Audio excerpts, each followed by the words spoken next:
You're standing around a fire. It's 50,000 BC. The sun just went down, there's no Netflix, there's no phone, there's no existential dread about your inbox. There's just you, the flames, and the thick, choking smoke curling directly into your face. And somewhere, at some point, one of your ancestors looked at that smoke and thought, wait, what if I did that on purpose? This is the story of how humans discovered smoking.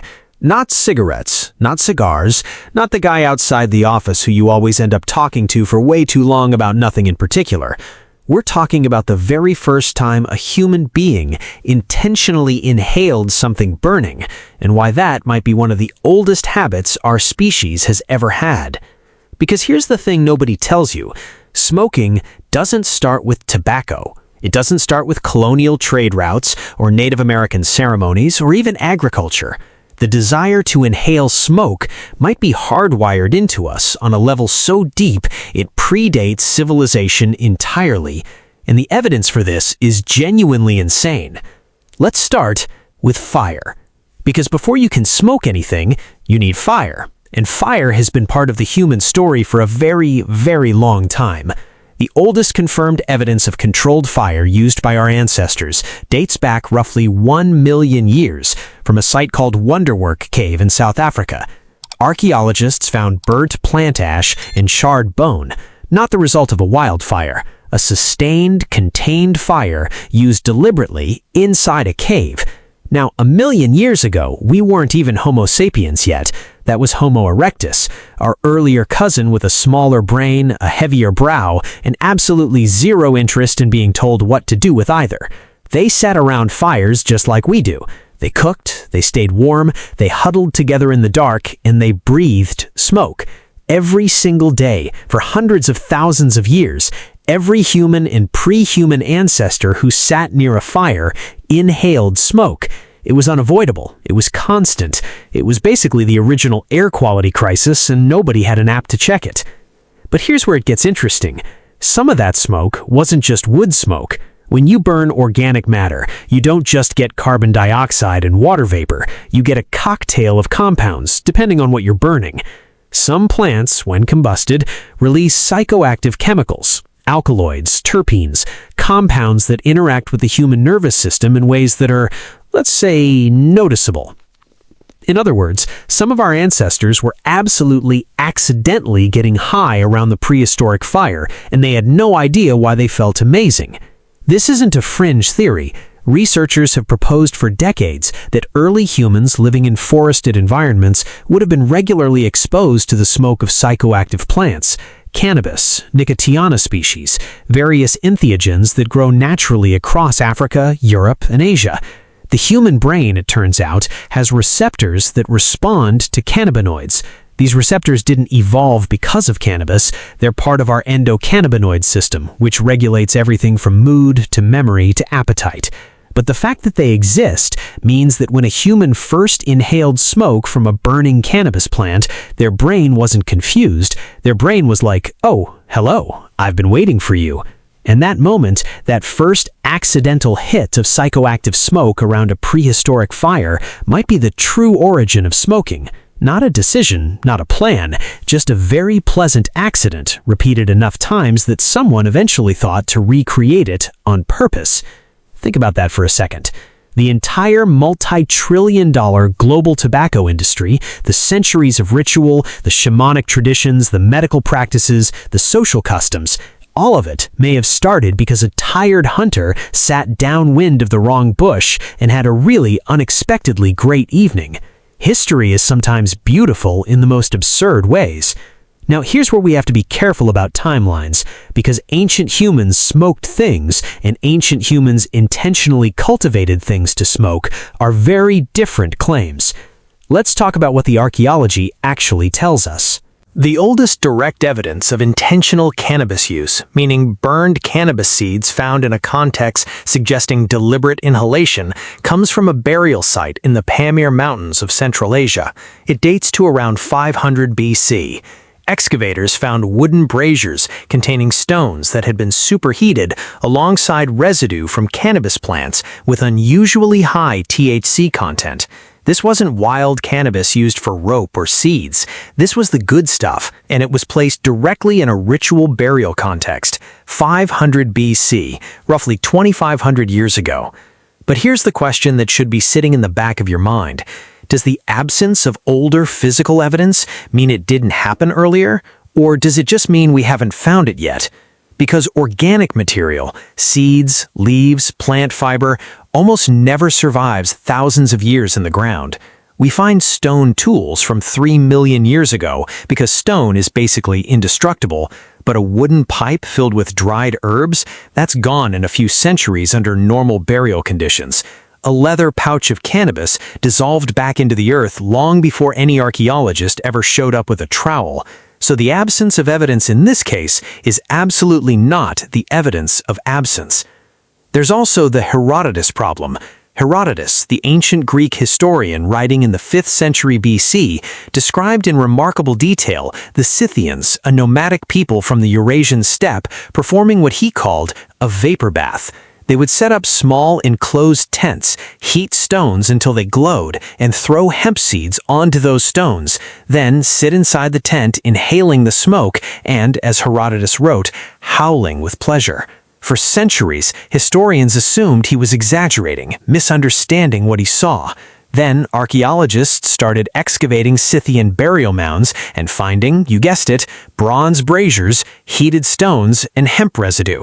Exactly what Herodotus described. The man was just reporting what he saw. He wasn't embellishing. He was, if anything, underselling it. Now let's talk about tobacco, because it's the one most people actually associate with smoking. Tobacco is a plant in the genus Nicotiana, and it's native to the Americas. That matters enormously because it means tobacco was completely unknown to Old World civilizations, Europe, Africa, Asia, until contact with the Americas in the late 15th century. When European explorers arrived in the Caribbean in 1492, they immediately noticed indigenous people doing something strange. Columbus himself wrote in his journal about seeing men and women walking around with small glowing sticks, inhaling smoke from burning dried leaves and letting it back out through their noses and mouths. His crew was baffled. His crew also, within weeks, tried it themselves, because of course they did. But tobacco use in the Americas is far, far older than 1492. Archaeological evidence of tobacco, specifically chemical residues in ancient pipes, has been found dating back to at least 3,500 years ago in the southeastern United States. Some researchers believe it could go back considerably further, possibly 10,000 years or more, tied to the development of cultivation in the Amazon basin. And here's the thing about tobacco in ancient America. It was not recreational, not primarily. It was sacred. Tobacco was used in healing rituals, in communication with the spirit world, in binding agreements between tribes. Blowing smoke on someone was an act of blessing, of connection, of respect. A shaman who smoked wasn't having a casual cigarette break. He was opening a channel between the living and the divine. The smoke itself was considered a living carrier, a messenger that traveled between worlds, carrying prayers upward and bringing visions downward. That framing matters. It explains why tobacco use was so disciplined, so ritualized, so controlled in many indigenous cultures for thousands of years. When something is sacred, you treat it with reverence. You don't chain smoke it while watching TV. The idea of tobacco as a casual, everyday habit, something you do on a lunch break or while waiting for the bus, is an almost entirely European invention, and a fairly recent one at that. Now let's go even further, because there's a piece of this story that most people have never heard, and it might be the oldest evidence of intentional smoking in the entire archaeological record.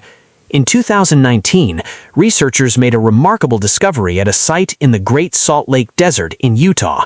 They found a hearth roughly 12,000 years old, containing seeds of Nicotiana attenuata, a wild tobacco species native to North America. These weren't seeds that had accidentally blown into the fire. They were concentrated, present in a way that suggested deliberate placement. The site predates any known pottery or pipe artifacts in the region by thousands of years. This pushed back the possible timeline of tobacco use in the Americas by a significant margin, and it raised a genuinely fascinating question.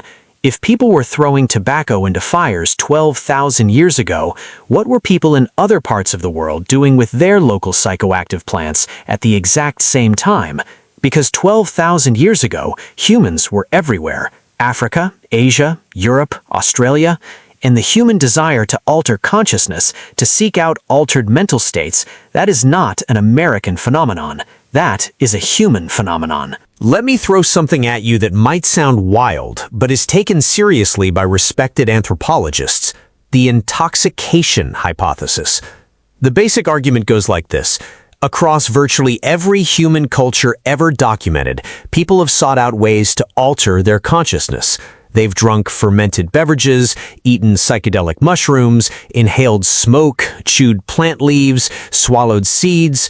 This behavior is so universal, so persistent, and so independent across cultures that some researchers believe it isn't accidental.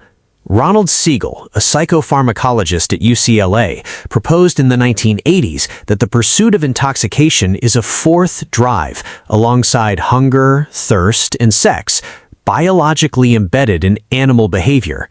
Not just human behavior. Elephants deliberately seek out fermented marula fruit. Reindeer in Siberia have been observed eating Amanita muscaria mushrooms and then drinking the urine of other reindeer who ate the mushrooms because the psychoactive compounds pass through intact. Reindeer doing drug recycling in Siberia. Honestly, respect. The point is, if the drive to alter consciousness is this deep and this old, it's entirely reasonable to propose that early humans, long before they domesticated any plant, long before they had pottery or pipes or any of the tools we normally associate with smoking, were deliberately exposing themselves to smoke from psychoactive plants because they had learned through experience that it changed something in their mind. Maybe they burned those plants intentionally during rituals. Maybe they selected campsites near specific plants for exactly this reason.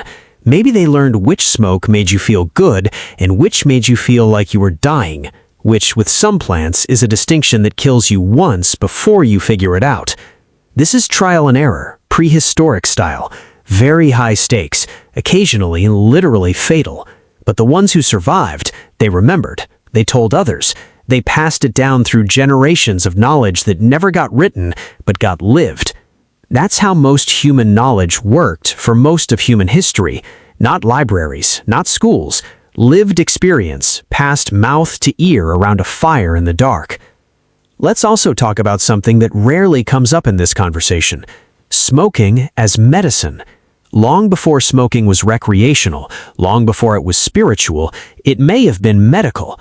The Ebers Papyrus, one of the oldest known medical documents in the world, dates to ancient Egypt around 1500 BC. It describes treatments involving the inhalation of smoke from heated herbs, specifically for conditions affecting the throat and lungs. This is wildly counterintuitive from a modern perspective. You're telling me the ancient Egyptians treated lung problems by inhaling smoke? Yes, they were. And while that seems insane, the specific herbs they used, including henbane and various aromatics, do have genuine pharmacological properties when inhaled. The ancient Greeks used fumigation regularly, therapeutic smoke. Hippocrates, the guy you take an oath named after if you become a doctor, wrote about the inhalation of herbal vapors to treat diseases of the lungs. The thinking wasn't crazy by the standards of the time. Smoke reaches the lungs directly, so if the plant has medicinal properties, delivering it via smoke makes a certain logical sense. The lungs as a delivery mechanism. Inhaled medicine. We still do this today with asthma inhalers and anesthetic gases and nebulizers. The delivery method survived. The burning part, thankfully, mostly didn't.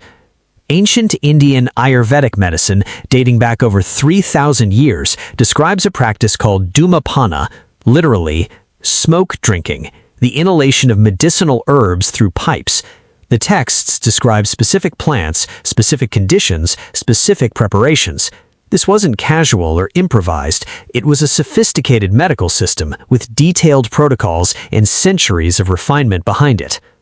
Across ancient China, ancient Mesopotamia, ancient Greece, ancient India, in virtually every early civilization on record, there is evidence of people inhaling smoke deliberately for therapeutic purposes.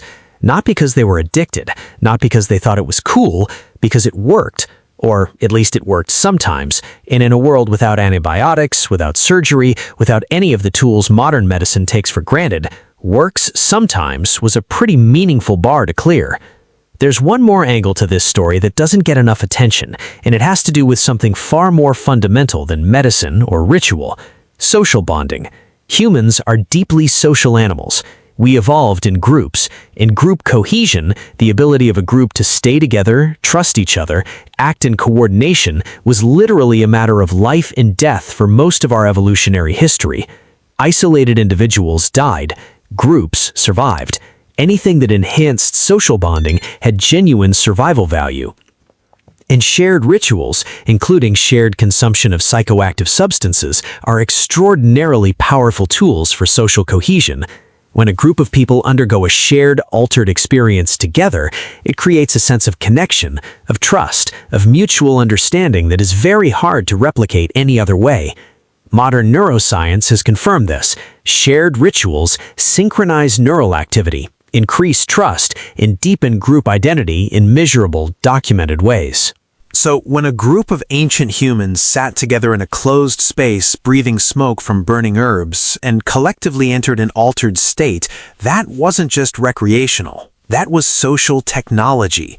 That was how you built the kind of deep trust and group cohesion that lets you go into dangerous situations together and come back alive. The ritual smoke circle wasn't just a party, it was infrastructure. So, when did ancient humans start smoking? The honest answer is, we don't know exactly, and we probably never will. The physical evidence takes us back 12,000 years with some confidence, and possibly much further with reasonable speculation. The behavioral drive underneath smoking, the desire to alter consciousness, to share ritual experiences, to use inhaled substances as medicine, is almost certainly far older than any artifact we found. It may be as old as fire itself. It may be as old as the cognitive leap that made us human in the first place, the ability to connect cause and effect, to look at a burning plant and think, last time that happened, I felt different. Let me do that again. That's not addiction, that's intelligence. What we do know is this: the behavior is extraordinarily old. It predates agriculture, it predates pottery, it predates every civilization you've ever learned about in school. By the time the historical record begins, in every corner of the world where humans lived, they were already finding ways to put smoke into their bodies. The specific plants changed, the rituals changed, the purposes changed, but the behavior was already ancient by the time anyone thought to write it down. There's something almost poetic about that. For all the things that separate modern humans from our ancestors, the technology, the medicine, the internet, the truly baffling amount of content we consume every single day, there are these thin threads of continuity that run unbroken through 100,000 years of human experience. Fire, smoke, breath. The oldest humans sat around fires and breathed the same smoky air you'd smell at a bonfire tonight. Some of them, at some point, started paying attention to what that smoke was doing to them, and then they started choosing it, and then they started passing that choice down to their children and their children's children, and eventually to the Scythians howling with pleasure in their tents, and the Egyptian physicians prescribing henbane, and the Mayan shamans reading visions in the rising smoke, and the Taino people on a Caribbean beach watching confused Europeans try tobacco for the first time and cough until their eyes watered. Next time you sit around a summer fire or catch a whiff of wood smoke on a cold night, you're participating in something far older than you realize. You're doing what humans have always done. You're breathing.